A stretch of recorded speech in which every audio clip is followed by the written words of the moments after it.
Hey, kau dengan beg dengan kuali ni, kau nak pergi mana? Balik kampung ah. Besok kena raya.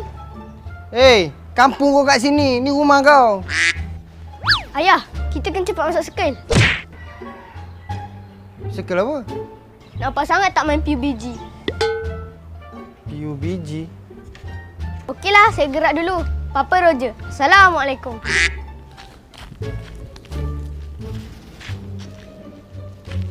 Assalamualaikum ayah. Oyuk dah balik. Ayah sihat? Aku sihat. Kau tu yang tak sihat, aku rasa. Alah, Oyuk saja nak rasa feel balik kampung raya tahun ni. Yah, buat lemang nak? Buat lemang? Mana nak cari buluh? Bulu kat belakang rumah tu ada. Hei, belakang rumah tu tak nak aku. Ada bunian. Jin ada tak? Ada lah. Setan? Ada lah.